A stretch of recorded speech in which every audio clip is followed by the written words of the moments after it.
Hello students, आप लोगों का गुप्ता गुरु चैनल में स्वागत है। हम लोग पढ़ रहे थे अनुपात और समानुपात, रेशियो और प्रोपोर्शन, जिसमें पिछले वीडियो में हम लोगों ने काफ़ी तरह के प्रश्नों को, काफ़ी तरह के इम्पॉर्टेंट क्वेश्चनों को हम लोगों ने पढ़ा समझा। आज के वीडियो में कुछ पिछले वीडियो से थोड़ा हल्का हट के होने वाला है, इसलिए आप लोग वीडियो में अंत तक बने रहेंगे और आज के वीडियो का ज़्यादा से ज़्यादा लाभ उठाएंगे। जिसमें से पहला क्वेश्चन है, 1200 रुपए को ABC में 5:4:6 के अनुपात में बांटने पर C को A का कितना गुना रुपया मिलेगा। यानी क्वेश्चन ये है कि 1200 रुपया है, ABC में बांटना है, 5, 4 और 6 के रेशियो में बांटना है। और उसमें क्वेश्चन आगे ये थोड़ा सा चेंज कर दिया गया है कि रेशियो बांटने के बाद C को A का कितने गुना मिलेगा। इसका मतलब हम क्या करेंगे, सबसे पहले C का और A का जो अमाउंट है, धन, उसको प्राप्त करेंगे, ज्ञात करेंगे। उसके बाद फिर पता करेंगे कितने गुना है। नहीं, C वाले में A से जो है A वाले धन का हम क्या कर देंगे, भाग कर देंगे, डिवाइड करेंगे। तो डिवाइड करने पर जो हमारा आंसर आएगा वहां से हमें मिल जाएगा कितने गुना होगा। चलिए, इसीलिए हम ट्रिक का इस्तेमाल करेंगे। सबसे पहले क्या करेंगे, रेशियो दिया गया है 5, 4 और 6 का, तो इसका योगफल निकालेंगे। उसे बोलते हैं अनुपाती योग। अनुपाती योग, अनुपाती योग में 5 धन 4 धन 6 जोड़ेंगे, 5, 4, 9, 6, 15 हो गया। अब हमें अगर जैसे A का हिस्सा निकालना है और C का, B का नहीं पूछा है तो हम B का नहीं फाइंड करेंगे। A और C का पार्ट जो उसका शेयर है वही हम निकालेंगे। तो A का शेयर कितना होगा, जो रेशियो का हम योगफल निकाले हैं इसको नीचे करेंगे और जो A वाला रेशियो यानी 5 ऊपर कर देंगे, गुणा कर देंगे 1200 में, यानी 1200 1200 गुणे 5/15, 15 8 120, 80 हो गया, 8 पंचे 40। इसका मतलब A को कितना रुपया मिलेगा, 400 रुपया मिलेगा। अब B वाला नहीं पूछा गया तो हम B का नहीं निकालेंगे, C का निकालना है। C का पार्ट निकालेंगे, C का शेयर कितना होगा। तो 1200 गुणे C वाला अनुपात है 6/15, 15 8 120, 80, 8 6 48, 480 रुपये। इसका मतलब A को 400 रुपये मिलेगा और C को 480 मिलेगा। तो क्वेश्चन है कि C को A का कितना गुना है, यानी C वाला जो हिस्सा है A का कितने गुना है। इसके लिए हम पता क्या करेंगे कि गुना पता करना है। उसके लिए हम C वाला जो हिस्सा है 480, उसे A वाले हिस्सा यानी 400 से डिवाइड कर देंगे, भाग कर देंगे, एक जीरो कट गया, 8 6 48, 8 पंचे 40।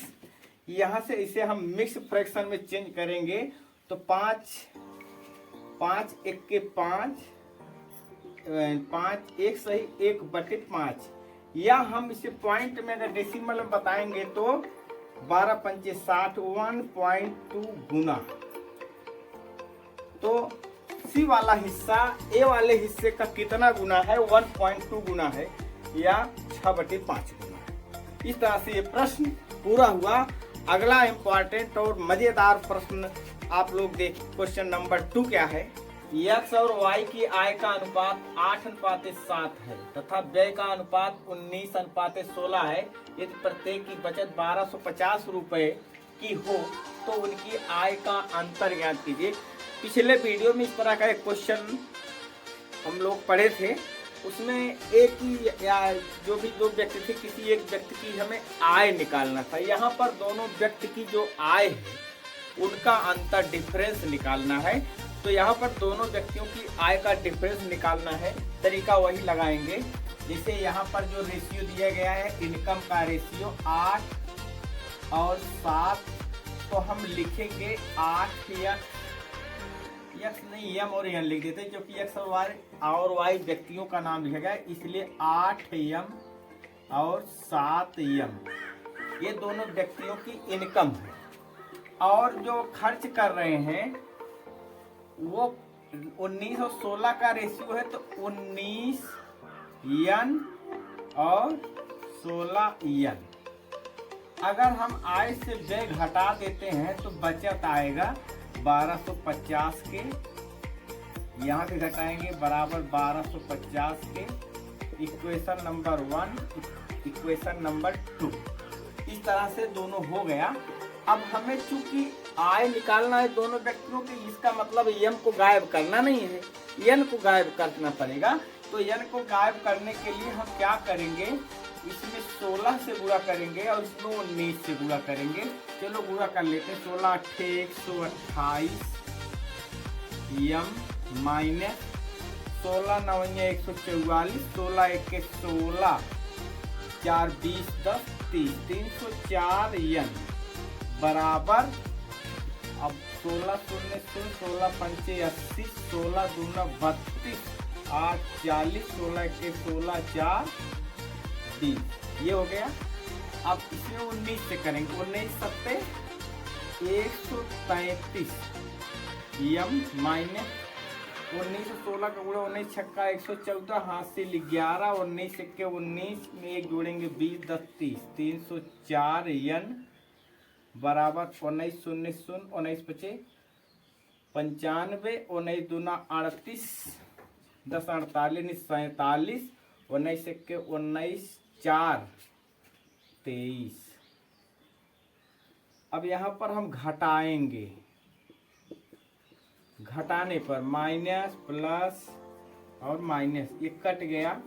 133 18 28 5 33 होता है, माइनस 5 यम बराबर, ये यहाँ से 20,000 है, 23,000 है, 23,000 में से अगर 20,000 घटाएंगे 3,750 आ जाएगा। यम का मान निकालेंगे तो 3,000 माइनस माइनस काट देते हैं, 3,750 बटे 5 करेंगे, 5 सत्ते 35, 2 35, 55 25, 5 शून्य शून्य, यम की वैल्यू आ गई 750। तो अब हमें यहाँ पर हमारा जो आंसर निकालना है, ए और बी यानी एक्स और वाई दो व्यक्ति हैं, दोनों व्यक्तियों की इनकम का हमें डिफरेंस निकालना है। तो डिफरेंस देखिए, जो एक्स है उसकी इनकम ज़्यादा है क्योंकि 8 ज़्यादा है और 7 कम है, इसका मतलब वाई की इनकम कम है। तो अब हम एक्स और वाई की इनकम निकालें फिर डिफरेंस निकालें, तो इससे अच्छा ये होगा कि आय का हमें अंतर ही निकालना है। तो आय का अंतर हम किस तरह से निकालेंगे, 7 एम से यानी 8 एम से 7 एम घटा देते हैं, 8 एम माइनस 7 एम आ जाएगा यम, और यम जो है उसकी वैल्यू हम निकालें 750 रुपया, यही उनकी आय यानी इनकम का डिफरेंस आ गया 750 रुपया। इस तरह से ये प्रश्न पूरा हुआ। चलिए इस पर एक ट्रिक हम बताते हैं। ट्रिक को देखिए, यहाँ पर जैसे मान लीजिए हमें इस तरह से क्वेश्चन दिया गया है कि जिसमें उनकी इनकम का रेशियो दिया गया हो और जो खर्च कर रहे हैं उसका भी रेशियो दिया गया, बचत दी गई है। तो हम पहले ये इसको लिखेंगे A अनुपात B 8 अनुपात 7, और इसको लिखेंगे C अनुपात D, ये हो जाएगा 19 अनुपात 16। जो बचत हो रही, दोनों बराबर ही बचत कर रहे हैं, इसलिए हम इसको लिख रहे हैं P बराबर 1250। जैसे मान लीजिए हमें यक्स की इनकम निकालना है, यक्स की इनकम, यक्स की आय, तो हम क्या करेंगे, फार्मूला है AP D माइनस C बटे AD माइनस B। तो ए की वैल्यू 8 है, 8 गुणे P 1250, D की वैल्यू है यहाँ पर 16 माइनस 19 बटे A, ये है 8 गुणे D है 16 माइनस B की वैल्यू है कितना 7 गुणे C 19। तो 8 गुणे 1250 और 16 में से 19 घटाएंगे आएगा -3, ब्रैकेट लिख दे रहे हैं, बटे 16 8 128 माइनस 19 7 133, यहाँ से हम घटाएंगे तो 8 गुणे 1250 गुणे -3 बटे, यहाँ घटाएंगे -5, ये माइनस और ये माइनस, कट गया, बचा 3, और 5 से काटेंगे, 5 दूनी 10, 5 बचे 25, कट गया। अब 25 अट्ठे 200, जीरो लगाएंगे, गुणे 3, ये आ गया 6000 रुपया। ए की इनकम 6000 हो गई। अब बी वाली इनकम हम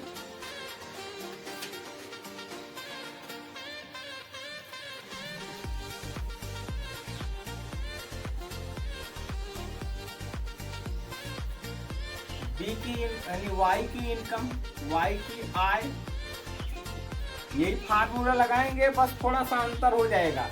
जिसे ए जो है हम 8 वाले ए माने हैं, एक्स वाले के लिए ए माने हैं और वाई वाले के लिए बी माने हैं। तो इसलिए जब हम वाई की आय निकालेंगे तो यहाँ एपी नहीं होगा, बीपी और डी माइनस सी अपान एडी माइनस बीसी। तो बी की वैल्यू है 7 गुणे पी की वैल्यू 1250, डी का मान कितना था 16 माइनस 19 बटे एडी 8 गुणे 16 माइनस 7 गुणे 19। तो यहाँ से 7 गुणे 1250 गुणे ये -3 ही आएगा, बटे यहाँ पर भी वही आएगा, सिर्फ जो है -5 आएगा। ये माइनस माइनस हम काट देते हैं। अब यहाँ 25 हो जाएगा, 250 कट जाएगा और 25 सत्ते 175 होता है, 1750 गुणे 3 करेंगे, 3 शून्य 3 पचे 15, 77 51 1 52, 5250 रुपया हो गया। अब अंतर के लिए क्या करेंगे, अंतर हमें निकालना है तो 6000 है, 6000 से 5250 घटा देंगे, आएगा 750 रुपया। ये दूसरा मेथड था, थोड़ा ट्रिक था, समझाने में टाइम ज़्यादा लगा। अगर समझाना ना होता, डायरेक्ट हमें सॉल्व करना होता तो थोड़ा जल्दी हो जाता। तो ये ट्रिक था इस क्वेश्चन का। अब हम क्वेश्चन नंबर 3 पर चलते हैं। क्वेश्चन नंबर 3 है 16 और 81 का मध्यानुपाती ज्ञात कीजिए। मध्यानुपाती के लिए क्या होता है, जिसे दो संख्याएं दी गई हैं उनका मध्यानुपाती जो होगा वह ऐसी संख्या होगी कि पहली और उस संख्या का जो रेशियो होगा वही उस संख्या और दूसरी संख्या का रेशियो होगा। अर्थात जैसे मान लीजिए एक संख्या ए है और एक संख्या बी है, इसका मध्यानुपाती अगर हम x मान लेते हैं तो इसे लिखेंगे प्रोपोर्शन में a ratio x proportion x ratio b। यानी अगर a व b का मध्यानुपाती x है तो हम इसको इस तरह से लिखेंगे। यहाँ से फार्मूला प्रोपोर्शन वाला वही है कि मिडिल टर्म का जो प्रोडक्ट होगा वह एक्सट्रीम टर्म का प्रोडक्ट बराबर होगा, अर्थात ए और बी का हम गुणा करेंगे वह x और x यानी x² के बराबर होगा, अर्थात x² = AB। और यहाँ से यही फार्मूला है, ए की वैल्यू यहाँ पर 16 मान लेते हैं, बी की वैल्यू 81 मान लेते हैं। तो यहाँ से 16 और 81 का मध्यानुपाती क्या होगा, x² बराबर 16 गुणे 81 होगा।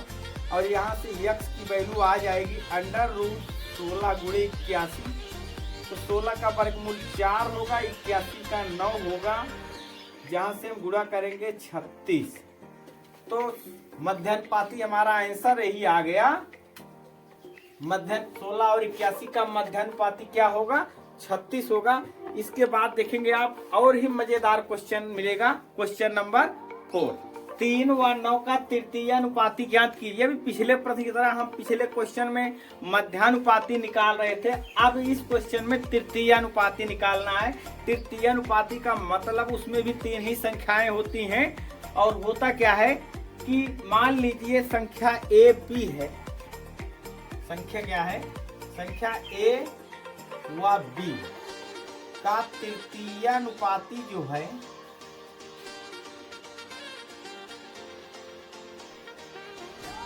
यक्स है, मान लेते हैं।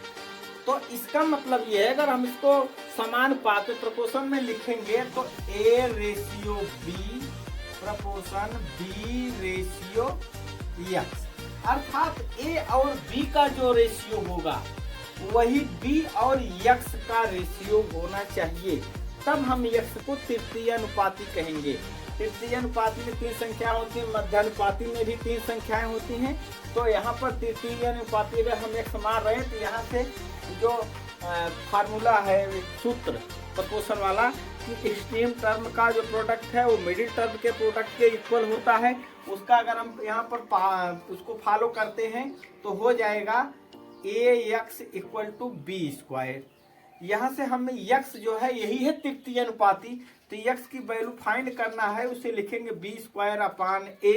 यहाँ पर A की वैल्यू हो जाएगी 3, B की वैल्यू हो जाएगी 9। तो हम जो इस क्वेश्चन का आंसर होगा तृतीय अनुपाती यक्स, B की वैल्यू है 9 स्क्वायर अपान 3, अर्थात 9 इंटू 9 अपान 3, 3 से काट देंगे 3 बार जाएगा, 9 3 27। तो आंसर हमारा यही आ गया कि 3 और 9 का तृतीय अनुपाती क्या होगा, 27 होगा, 27 होगा। इसके बाद अगला क्वेश्चन देख, क्वेश्चन नंबर 5 है 10, 12, 15 का चतुर्थानुपाती ज्ञात कीजिए। यहाँ पर एक चीज हम आप लोगों को स्पष्ट कर देना चाहेंगे कि जब तृतीय अनुपाती निकालने की बात होती है या मध्यानुपाती निकालने की बात की जाती है तो उस कंडीशन में 2 संख्याएं दी जाती हैं और उनका तृतीय अनुपाती निकालना होगा तो निकालेंगे, या मध्यानुपाती निकालना होगा तो निकालेंगे। फार्मूला जो इस्तेमाल होता है वो प्रोपोर्शन वाली समानुपात का ही इस्तेमाल होता है, लेकिन जो सूत्र से या ट्रिक से हम लगाएंगे वो तो आ जाएगा। लेकिन जो संख्याएं क्वेश्चन में दी जाएंगी केवल 2 संख्याएं ही रहेंगी, और जब हम जो संख्या हम निकालेंगे उसको अगर ले लेंगे तो टोटल मिलाकर के 3 संख्याएं हो जाएंगी आंसर को लेकर के, मध्यानुपाती में और तृतीय अनुपाती में। लेकिन जब चतुर्थानुपाती की बात की जाती है तो उसमें 3 संख्याएं दी जाती हैं और चौथी संख्या जो है फाइंड करनी होती है, वही जो चौथी संख्या हम फाइंड करेंगे वही चतुर्थानुपाती होगी। तो इस तरह से यहाँ क्वेश्चन में 3 संख्याएं दे दी गई हैं, इनका चतुर्थानुपाती निकालना है। हम मान लेते हैं वो चतुर्थानुपाती क्या है, यक्स है। यहाँ लिख लेते हैं, माना चतुर्थानुपाती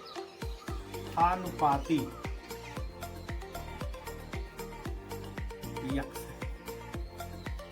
तो अब पहली और दूसरी का जो रेशियो होगा वही तीसरी और जो हम फाइंड कर रहे हैं उस चौथी का रेशियो होना चाहिए।